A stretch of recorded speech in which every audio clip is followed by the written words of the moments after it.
મારી ઉંમર 32 વર્ષની હતી. હવે હું એ ઉંમરે હતી જ્યાં છોકરીઓના સંબંધ આવવાના બંધ થઈ જાય છે અને વાળ સફેદ થવા લાગે છે. તે પછી લોકો મહિલાઓને નકામી સમજવા લાગે છે. હું પણ બસ આ જ ઉંમરમાં હતી. હવે હું કોઈ પણ સંબંધ સ્વીકારવાનું વિચારી રહી હતી. પણ એક દિવસ તો હદ થઈ ગઈ. મારી માં મારી પાસે આવીને કહેવા લાગી, દીકરી, તારી માટે એક છોકરાનો સંબંધ આવ્યો છે.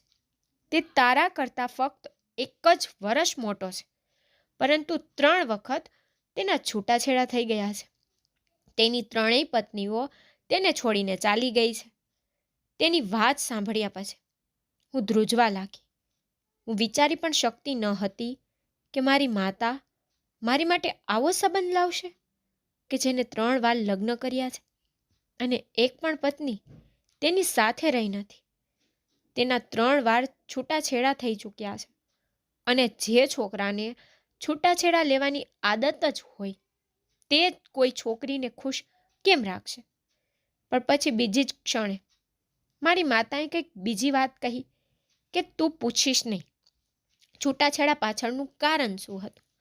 મેં કશું કહ્યું નહીં, બસ મારી માતા તરફ જોવા લાગી. મારી માતાએ મને કહેવાનું શરૂ કર્યું કે છોકરો એક જ છે. તેના ઘરમાં ના માં છે ના બહેન છે. માત્ર એક વૃદ્ધ પિતા છે અને તેમની ઉંમર 60 વર્ષની છે. તે વ્યક્તિએ હંમેશા તેના પુત્રનું સારું વિચાર્યું, પરંતુ જ્યારે પણ કોઈ છોકરી તે ઘરમાં આવે છે અને તલાક લઈ ચાલી જાય છે તો તેના પર શું વીતતી હશે, અને તે બિચારો છોકરો પણ શું કરે? માતા અને બહેનોને ગુમાવ્યા પછી તે તેના પિતા માટે એક શબ્દ પણ સાંભળી શકતો નથી.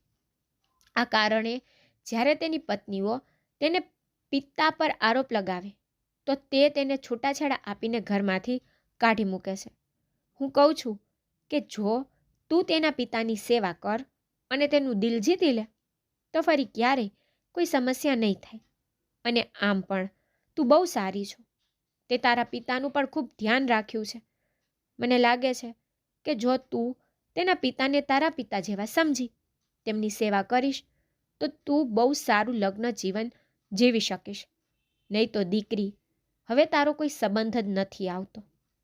માતાના શબ્દોએ મને ચોંકાવી દીધી હતી. સાથે હું નિરાશ પણ થઈ ગઈ હતી કે કોઈનો બાપ આટલા તલાકોનું કારણ કેવી રીતે બની શકે. ઇલ્ઝામ સાસુ પર હોત તો એક વખત માટે માની પણ લેત, પણ સસરાવાળી વાત મને હજમ થતી ન હતી. ફરી મેં વિચાર્યું કે આજકાલ છોકરીઓમાં સહનશક્તિ ઓછી હોય છે, તેથી વૃદ્ધ માણસને જોઈ પરેશાન થઈ જતી હશે. ઘરમાં તે વૃદ્ધ સિવાય કોઈ હતું પણ નહીં. હોઈ શકે છે નાની નાની વાત પર મોટા ઝઘડા થતા હોય અને વાત છૂટાછેડા સુધી પહોંચી જતી હોય. પણ હું મામલો જેટલો નાનો સમજતી હતી તેટલો નાનો ન હતો. મને ખબર ન હતી કે હું આગના કૂવામાં છલાંગ મારવા જઈ રહી છું, જ્યાંથી મારે પોતાને પણ બચાવવી પડશે અને મારા ઘરને પણ. મારા હજુ સુધી લગ્ન નથી થયા. તેના 2 કારણો હતા. એક તો અમે ગરીબ હતા અને મોટા દહેજ આપીને છોકરાઓનું મોઢું બંધ કરી શકતા ન હતા, અને બીજું, હું એક સામાન્ય દેખાવની છોકરી હતી. ભણેલી તો હતી પણ બહુ સુંદર ન હતી. મારો રંગ કાળો હતો, પરંતુ મારો નકશો બહુ સારો હતો. મોટી મોટી આંખો, ઊંચું લાંબુ નાક, લાંબા કાળા વાળ, જેથી હું ખૂબ સરસ દેખાતી હતી. પણ છોકરી કારી છે એટલું કઈ સંબંધીઓ ચાલ્યા જતા. પણ અત્યારે મેં મારી માતાને કહ્યું કે એકાદ વખત મને તે છોકરાને મળવું છે. હું તે છોકરાને મળ્યા પછી હું તેની સાથે જીવન વિતાવી શકીશ કે નહીં તે જાણવા માટે તેનું વ્યક્તિત્વ જાણવા માંગતી હતી. મારી વાત સાંભળીને માએ કહ્યું, ના દીકરી, તેના પિતાની અનુમતિ નથી. તેમના પિતા તેમના પુત્ર વિશે ખૂબ ગંભીર છે.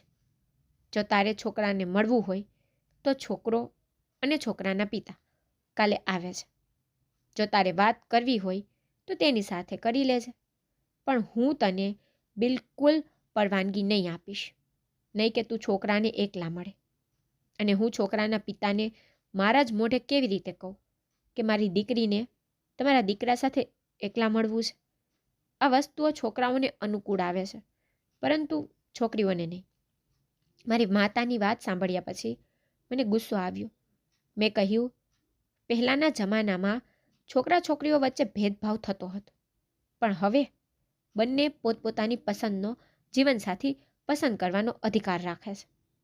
બીજા દિવસે તેઓ સાંજે 5 વાગ્યે આવ્યા હતા. હું છોકરાના પિતાને જોઈ દંગ રહી ગઈ. જેને મારી માતાએ 60 વર્ષનો વૃદ્ધ માન્યો હતો, તે તો 45 થી 50 વર્ષની ઉંમરના દેખાતા હતા. એવું લાગતું હતું કે જાણે પિતા પુત્ર નહીં, પણ બંને ભાઈ છે. તે ઘરડો માણસ મને જરા પણ ઘરડો દેખાતો ન હતો. તે તો તેની આંખોથી અમારા આખા ઘરની માહિતી લેવામાં ખૂબ જ વ્યસ્ત હતો. તેમનો પુત્ર ઓછો અને પોતે આજુબાજુ ફરીને વધુ જોઈ રહ્યો હતો, જાણે સંબંધ તેની સાથે થઈ રહ્યો છે. હું કંઈ પણ કહી શકતી પણ ન હતી. તો માને થતું કે હું દરેક સમયે નખરા કરું છું. જાતા સમયે મારા સસરાએ મારા ખોરામાં 10,000 રૂપિયા રાખ્યા હતા.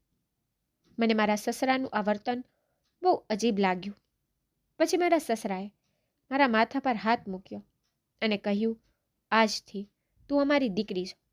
હું આવીને તને લઈ જઈશ. મારા પુત્રને પત્નીની જરૂર છે અને હું પણ ઘરમાં એકલો કંટાળી ગયો છું.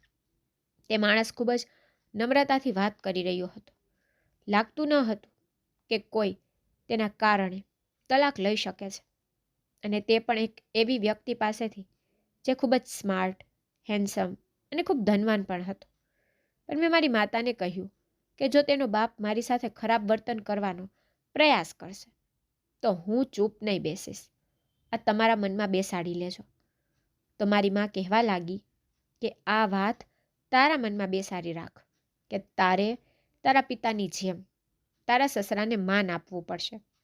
આજની છોકરીઓની જેમ નહીં, જે દરેક વાતમાં ગુસ્સો કરે. જો તું કંઈ કારણ વિના તારા સસરા સાથે ઝઘડો કરીશ અને ઘર છોડીને અહીં આવીશ તો તારા માટે આ ઘરના દરવાજા હંમેશા માટે બંધ છે. મેં તને એવી રીતે ઉછેરી નથી. મારી માતા પાસેથી આવી ખતરનાક સલાહ સાંભળીને હું ચૂપ થઈ ગઈ. પણ બીજા જ દિવસે મારી એક મિત્ર ગુંજને મને કહ્યું, જે સાંભળીને મારા કાનમાંથી ધુમાડો નીકળવા લાગ્યો. ગુંજન કહેવા લાગી, હું આ લોકોને ઓળખું છું. આ લોકો વિશે જે વાતો મશહૂર છે તે સારી નથી. મેં સાંભળ્યું છે કે આ છોકરાનો બાપ બહુ અય્યાસ પ્રકારનો છે. મેં ગુંજનને પૂછ્યું, પણ તે એ લોકોને ક્યારે જોયા? તો ગુંજન કહેવા લાગી, જ્યારે તેઓ તારા ઘરમાંથી નીકળી રહ્યા હતા તે સમયે હું તારા ઘરની સામેથી પસાર થતી હતી, ત્યારે મેં તેને જોયા, અને તેને જોતાં જ હું ઓળખી ગઈ કે આ એ જ છોકરો છે જેણે તેની 3 પત્નીઓને છૂટાછેડા આપી દીધા છે. ગુંજનની વાત સાંભળીને મને બહુ દુઃખ થયું કે મારા ભાવિ પતિ 3 તલાક માટે જાણીતા છે. પછી ગુંજને ફરી કહ્યું કે મને પણ ખબર છે કે તારા ભાવિ પતિના છૂટાછેડા તારા સસરાના કારણે થયા છે. હું અંદર પરેશાન થઈ ગઈ. મેં કહ્યું, તને ખબર છે કે મારા પતિએ શા માટે 3 વખત છૂટાછેડા લીધા છે? તો ગુંજન કહેવા લાગી, તે હું શોધી કાઢીશ અને તને જણાવી દઈશ. પરંતુ તે ઘરડો ઠરકી એવી હરકતો કરતો હશે જેથી તેની 3ય વહુ તલાક લઈ ચાલી ગઈ હશે. નહીં તો તું જ વિચાર, ઘરમાં આ વૃદ્ધ અને તેનો દીકરો જ હોય છે. તે તેના પુત્રના લગ્ન કરવામાં વ્યસ્ત છે.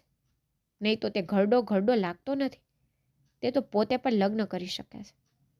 તેના પર કેટલાક ઈચ્છાઓ હશે. દેખાવે તો સુંદર અને જુવાન દેખાય છે. ગુંજનની વાત સાંભળીને મારા મગજમાં આવ્યું કે ચોક્કસ કંઈક ખોટું છે, જે મારી માતા મારાથી છુપાવી રહી છે, અને મારા સસરા અને મારા પતિ ચોક્કસપણે કંઈક છુપાવે છે. જ્યારે મેં મારી માતાને આ વાત કહી ત્યારે મારી માતાએ આ કહેવાનું શરૂ કર્યું, ભગવાનથી ડરો છોકરીઓ. વૃદ્ધાવસ્થા તમારા પર આવશે, તમારા માતા પિતા પર પણ આવશે. વૃદ્ધાવસ્થાને કારણે તમે અમારા જેવા વ્યક્તિને નફરત કરવા લાગો. અમારા જમાનામાં છોકરીઓ બહુ હોશિયાર હતી. પણ આજકાલની છોકરીઓ પાસે મગજ જ નથી ને નાની નાની બાબતો પર પોતાનું ઘર બરબાદ કરી નાખે છે. મારી માએ ગુંજનને પણ ઠપકો આપ્યો.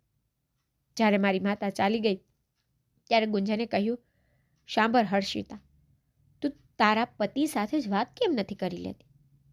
લગ્ન પહેલાં બધું સ્પષ્ટ થઈ જાય તો બહુ સારું. ઓછામાં ઓછું તારા પતિને પૂછ કે તેને પહેલાં 3 વાર છૂટાછેડા કેમ લીધા છે. મેં ગુંજનને કહ્યું કે મારી માએ લગ્ન પહેલાં ના પાડી છે કે હું છોકરાને મળી શકતી નથી. ગુંજને કહ્યું, તો પછી આમ કર, લગ્નની પહેલી રાત્રે બધું ક્લિયર કરી દે. તારે આખી જિંદગી તે છોકરા સાથે વિતાવાની છે. જો તને કંઈક ખોટું લાગે તો બધા સંબંધો પૂરા કરી અને ઘરે આવી જજે. આખી જિંદગી એ નરકમાં વિતાવા કરતાં થોડી બદનામી સહન કરવી સારી છે. ગુંજનની વાત સાંભળીને મને ડર લાગવા લાગ્યો હતો. હવે હું લગ્ન માટે પણ ના પાડી શકતી ન હતી, કારણ કે કાર્ડ પણ છપાઈ ગયા હતા. જો કે ખૂબ જ નાનું ફંક્શન કરી લગ્ન થવાના હતા. માતાએ ખૂબ જ મહત્વપૂર્ણ સંબંધીઓને જ આમંત્રણ આપ્યું હતું. લગ્ન બહુ સાદગીથી થવાના હતા, પરંતુ સમાચાર બધા સુધી પહોંચી ગયા હતા કે હર્ષિતા એક એવા માણસ સાથે લગ્ન કરી રહી છે જેણે તેની 3 પત્નીઓને છોડી દીધી હતી, અને હું તેના પિતાને કારણે ખૂબ જ ડરી ગઈ હતી.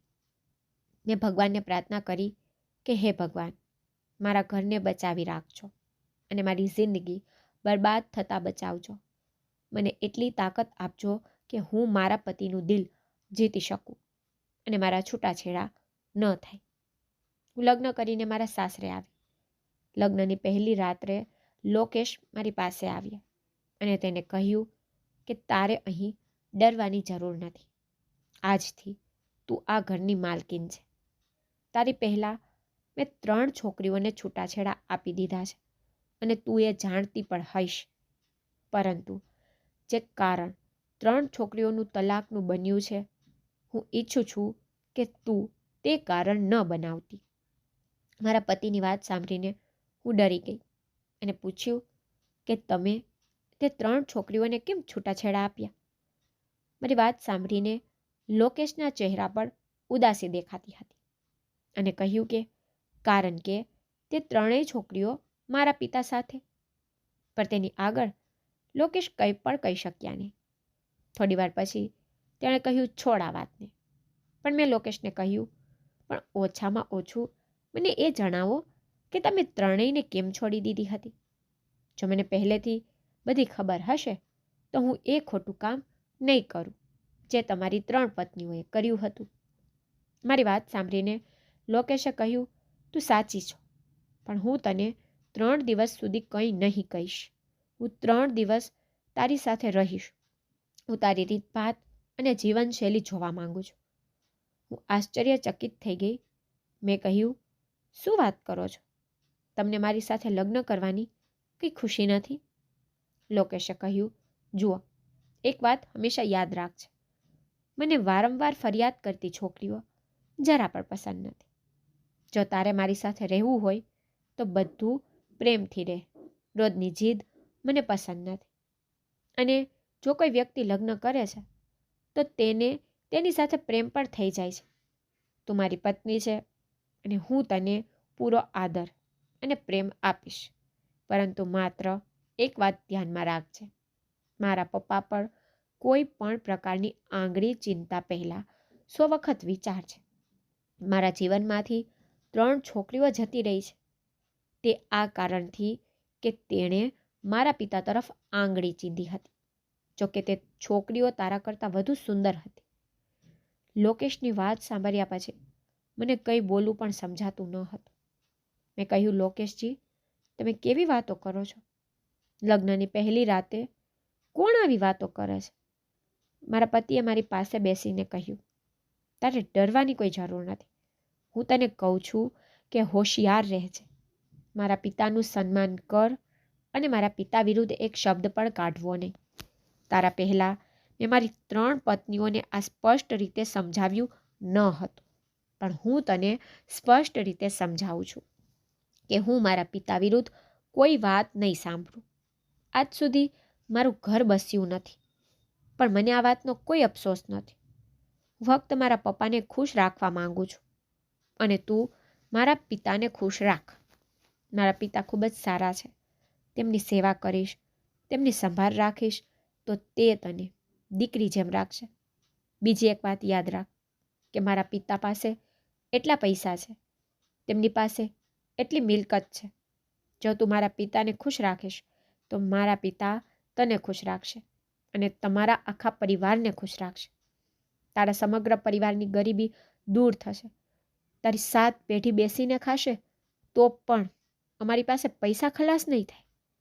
મારા પિતા પાસે એટલા પૈસા છે, તેથી મારા પિતાને ખુશ રાખવા. હવે મને લોકેશની વાત થોડી થોડી સમજાઈ રહી હતી. જો હું મારા સસરાની સેવા કરતી, તેને ખુશ રાખતી, તો મારા નાના બહેનો અને ભાઈઓનું જીવન સારું થઈ જતું.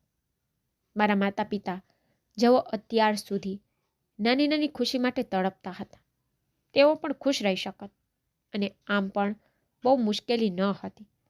મારે તો મારા સસરાને મારા પિતાનો દરજ્જો આપવાનો હતો. મેં લોકેશને ખાતરી આપી કે તેને મારી તરફથી ક્યારેય ફરિયાદ નહીં મળે.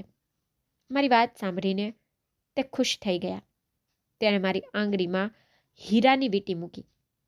આટલી મોટી હીરાની વીંટી જોઈને હું સતબત થઈ ગઈ. લોકેશે કહ્યું, હર્ષિતા, તને ખબર છે આ વીંટી મને કોણે લાવી આપી છે? તો મેં નામાં માથું હલાવ્યું. તો લોકેશે કહ્યું કે મારા પિતાએ મને આ વીંટી લઈ અને આપી છે કે રાત્રે તારી પત્નીને આપજે. આ પહેલાં 3 વખત મારા પિતાએ જ મને વીંટી આપી હતી, પરંતુ છૂટાછેડા પછી મેં તે છોકરીઓ પાસેથી તે વીંટી પાછી લીધી ન હતી. પણ તલાક પછી પણ તેને એટલા પૈસા આપ્યા કે તે જીવનભર આરામથી બેસીને ખાઈ શકે છે. અમે આજ સુધી કોઈની સાથે અન્યાય નથી કર્યો, આ મારા ભગવાન જાણે છે. પરંતુ આપણા સમાજની વિડંબના એ છે કે આપણો સમાજ મહિલાઓને આવી બાબતોમાં સાથ આપે છે, કારણ કે મહિલાઓ નિર્દોષ અને મજલૂમ હોય છે. પણ મારી 3 પત્નીઓ બિલકુલ નિર્દોષ ન હતી. તેણે મારા પિતા પર એટલો ખરાબ ઇલ્ઝામ લગાવ્યો હતો કે મને મારા કાન પર વિશ્વાસ આવતો ન હતો.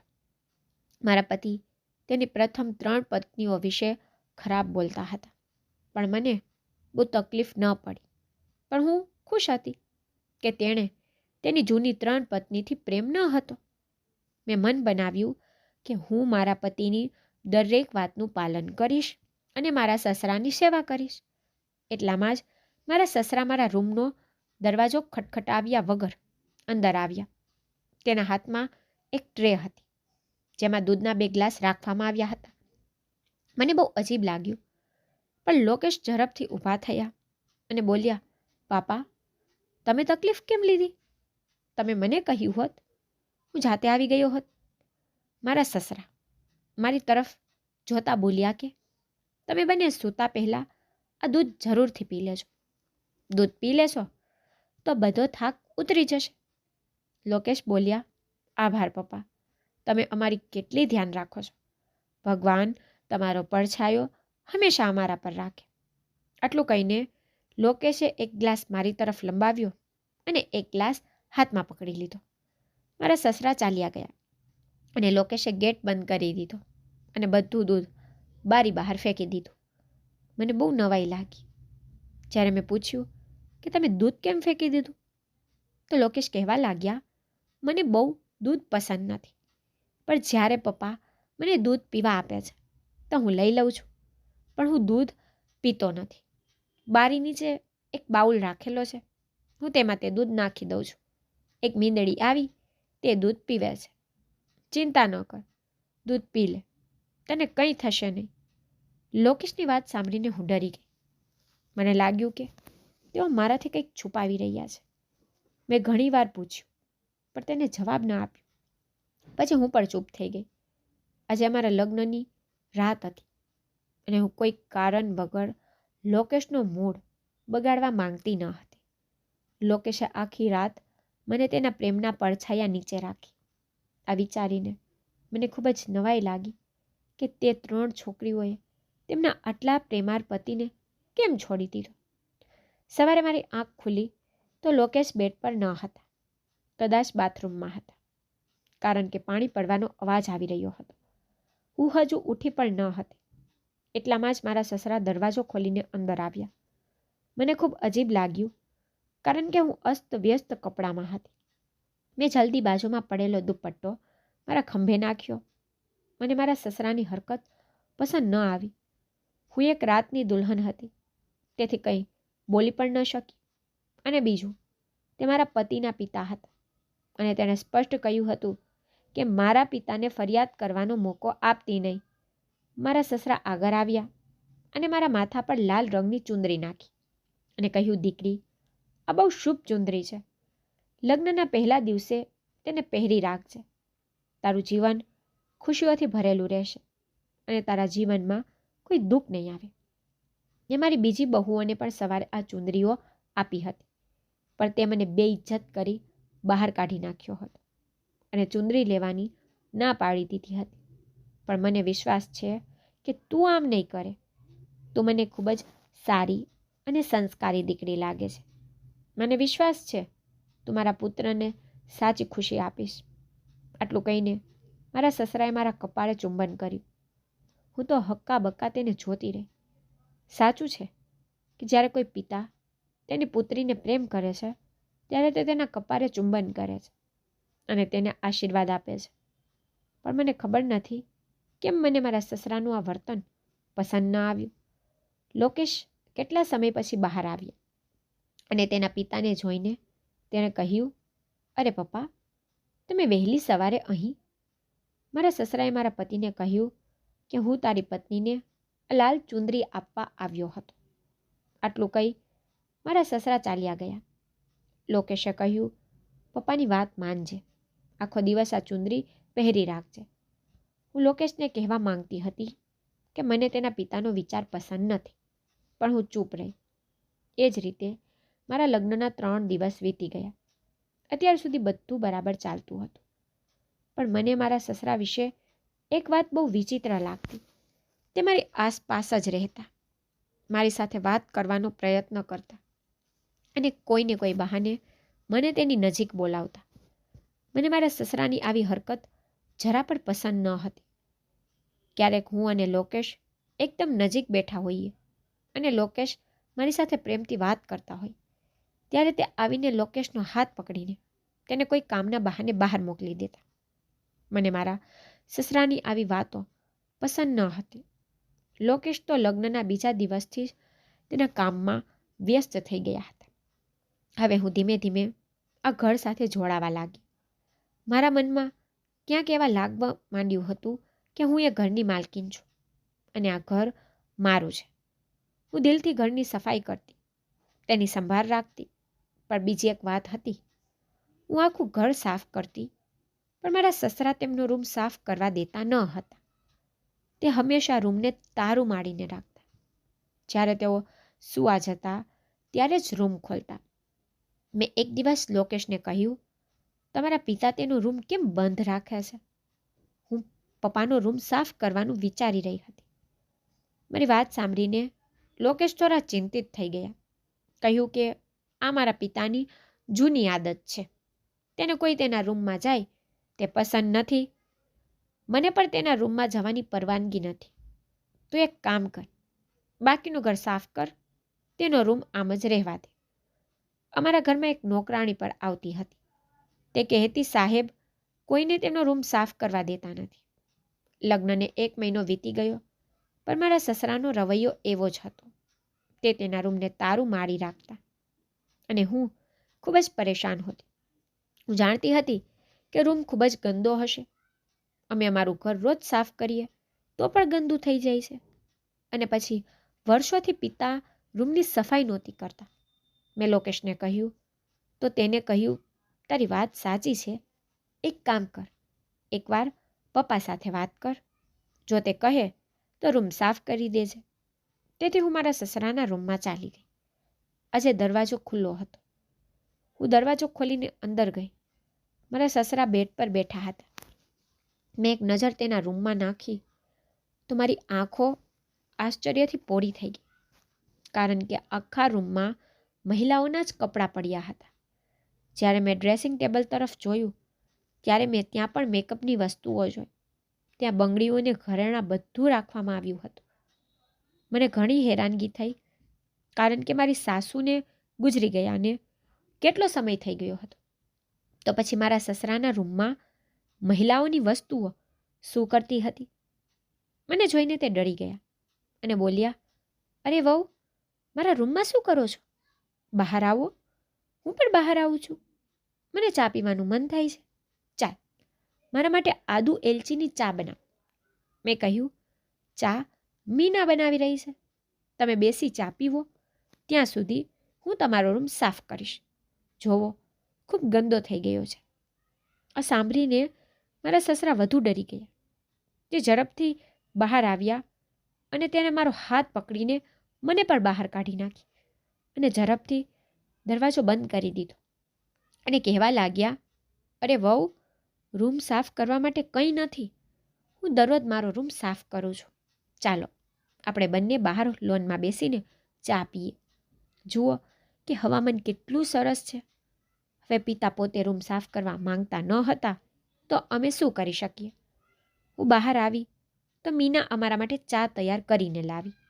મેં પણ ચા પીધી અને મારા રૂમમાં આવી. બીજે દિવસે મને મારી મિત્ર ગુંજનનો ફોન આવ્યો કે હર્ષિતા, મને લાગે છે તારા સસરા છોકરીઓનો કારોબાર કરે છે. નહીં તો વિચાર, તારા પતિની 3 પત્નીઓ ક્યાં ગઈ? આજ સુધી તેનો કોઈ પતો લાગ્યો નથી કે તે ક્યાંથી આવી અને ક્યાં ગઈ. મને તો દાળમાં કાળું લાગે છે. તારા સસરા એટલામાં જ પૈસાવાળા છે. ગુંજનની વાત સાંભળીને મને પણ લાગવા માંડ્યું કે દાળમાં કંઈક કાળું છે. મારા સસરાના રૂમમાં કંઈક રહસ્ય છે જે મારાથી છુપાવવામાં આવી રહ્યું છે. મારી નજર સામે તમામ મહિલાઓના કપડાં આવવા લાગ્યા. તે કપડાં છોકરીઓના હતા. ચોક્કસ મારા સસરા છોકરીઓને તેમના રૂમમાં બંધ રાખે છે. પહેલાં તેની સાથે ખોટું કામ કરે છે અને પછી વહેંચી નાખે છે. આ વિચાર મારા મગજમાં આવ્યો કે મારું આખું શરીર ઠંડુ થઈ ગયું. જો આવું હોત તો હું તે ઘરમાં સલામત તો ન જ હતી. મેં નક્કી કર્યું હતું કે હું મારા સસરાની સત્યતા જાણીશ અને મારા સસરાએ કંઈક ખોટું કર્યું હશે તો હું પોતે તેને પોલીસને આપી દઈશ. તેથી મેં મારા સસરા પર નજર રાખવાનું શરૂ કર્યું. એક દિવસ રાતે હું પાણી લેવા બહાર આવી ત્યારે મારા સસરાના રૂમની લાઇટ ચાલુ હતી અને મારા સસરાના રૂમમાંથી છોકરીના રડવાનો અવાજ પણ આવી રહ્યો હતો. હું જોશથી શ્વાસ લેવા લાગી. મને થયું મારા સસરાના રૂમમાં કોઈ છોકરી છે. તેથી હું ઝડપથી મારા સસરાના રૂમ તરફ ગઈ. મેં અંદર જોયું તો મને કશું દેખાતું ન હતું. છોકરીના રડવાનો અવાજ પણ બંધ થઈ ગયો હતો. હું રૂમમાં પ્રવેશવાની હતી કે મને લાગ્યું કે મારા સસરા ગુસ્સે થઈ જશે અને લોકેશને મારી ફરિયાદ ન કરી નાખે કે હું તેને પરેશાન કરું છું.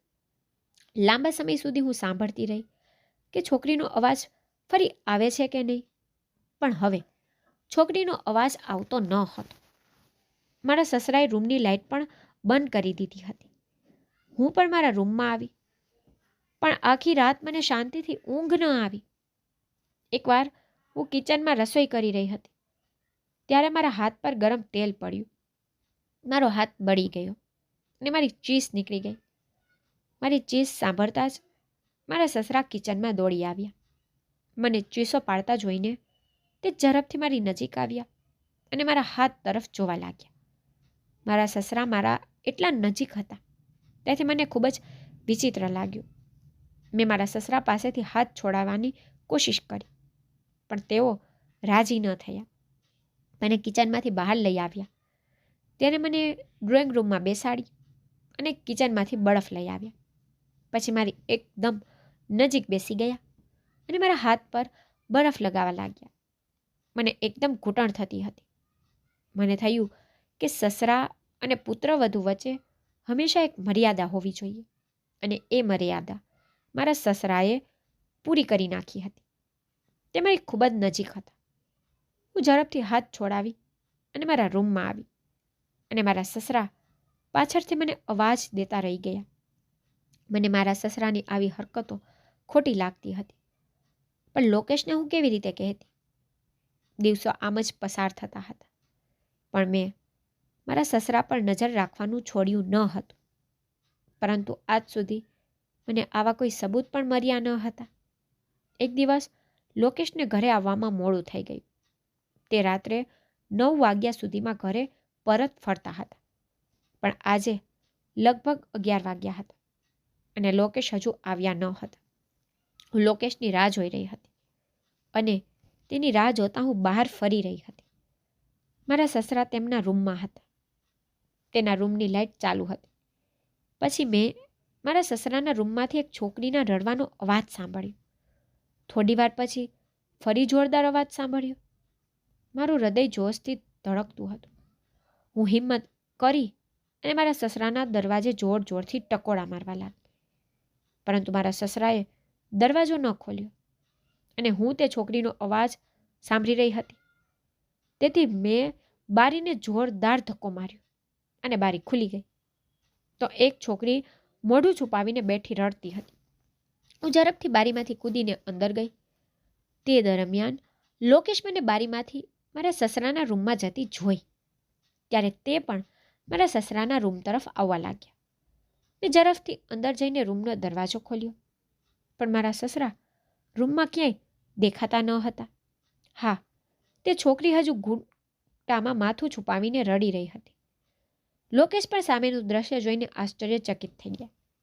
હું ઝડપથી તે છોકરી પાસે ગઈ અને તેને સાંત્વના આપવા લાગી, પરંતુ જ્યારે તે છોકરીએ તેના ચહેરાનો પડદો ઉપાડ્યો ત્યારે મારા અને લોકેશ માથે આકાશ તૂટી પડ્યું. તે કોઈ છોકરી ન હતી, પણ મારા સસરા હતા. તે છોકરીના મેકઅપમાં હતા. તેને લગ્નના કપડાં પહેર્યા હતા, જાણે નવપરિણીત દુલ્હન હોય, અને છોકરીનો અવાજ કાઢી કંઈક બોલી રહ્યા હતા અને તેઓ રડતા પણ હતા, જાણે તેમની સાથે કંઈક ખોટું થયું હોય, જાણે કોઈએ તેની ઇજ્જત સાથે ખોટું કર્યું હોય. તેમના પિતાને રડતા જોઈ લોકેશની આંખોમાં પણ આંસુ હતા. તે ઝડપથી તેના પિતા પાસે ગયા અને તેને ચૂપ કરાવ્યા. એટલા સમય સુધી મારા સસરા બેહોશ થઈ ગયા હતા. લોકેશ ઝડપથી તેને લઈ અને હોસ્પિટલ ગયા. ત્યાં ડૉક્ટરોએ તેને કહ્યું કે તેની માનસિક સ્થિતિ સારી નથી. તેઓ કંઈક મગજમાં ટેન્શન લે છે. અને પછી લોકેશે એક વર્ષો જૂની વાત સંભળાવી અને સાંભળીને મારી આંખોમાં આંસુ આવી ગયા હતા. લોકેશે જણાવ્યું કે અમે 2 બહેન અને ભાઈ હતા. મારી બહેન મારાથી 2 વર્ષ મોટી હતી. મારી માતા અમારા બાળપણમાં જ અવસાન પામ્યા હતા. મને મારા પિતાએ માતા અને પિતા બંનેનો પ્રેમ આપ્યો હતો અને અમારા કારણે તેને બીજા લગ્ન પણ ન કર્યા. ધીરે ધીરે અમે બંને બહેન અને ભાઈ મોટા થયા અને પછી મારી બહેનના લગ્ન થવાના હતા. તે રાત્રે મારી બહેન તેના રૂમમાં દુલ્હન બની બેઠી હતી. લગ્નની બારાત આવવાની હતી.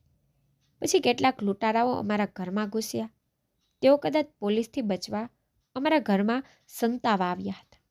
તે 5 ડાકુ હતા અને તે મારી બહેનના રૂમમાં સંતાઈ ગયા હતા. અને તે સમયે મારા પિતા મારી બહેનના રૂમમાં મારી બહેન પાસે બેઠા હતા. તેની સાથે વાત કરી રહ્યા હતા. પિતાને લાગ્યું કે તેની પુત્રી જવાની છે, તેથી તેની સાથે છેલ્લો સમય યાદગાર બનાવે. અને તે સમયે લૂંટારાઓ પણ ઘરમાં ઘૂસી ગયા હતા.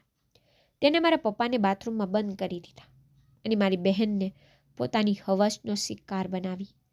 મારી બહેન ચીસો પાડતી રહી, પણ બહાર એટલો જોરદાર અવાજ હતો કે કોઈએ મારી બહેન અને પિતાનો અવાજ સાંભળ્યો નહીં. તે પાંચેય તેમની મરજી મુજબ કરી મારી બહેનની જિંદગી બગાડી ચાલ્યા ગયા. જ્યારે મારા પિતાએ તેમની પુત્રીને આવી સ્થિતિ જોઈ ત્યારે તેમનું તેનું માનસિક સંતુલન ગુમાવી દીધું. તે ચીસો પાડી બેભાન થઈ ગયા હતા. કોઈ પણ કારણ વગર તેમની દીકરીની ઇજ્જત તેની નજર સામે બગડી જાય તે બાપ માટે તો આ મોટો આઘાત છે. મારી બહેનને ડૉક્ટર પાસે લઈ જવામાં આવી, પરંતુ મારી બહેનને બચાવી શકવામાં ન આવી. ધીરે ધીરે પપ્પા બરાબર થતા ગયા, પણ બહેન સાથેની ઘટનાએ તેમના મન પર ભારે અસર પાડી હતી. તે દિમાગી દર્દી બની ગયા હતા.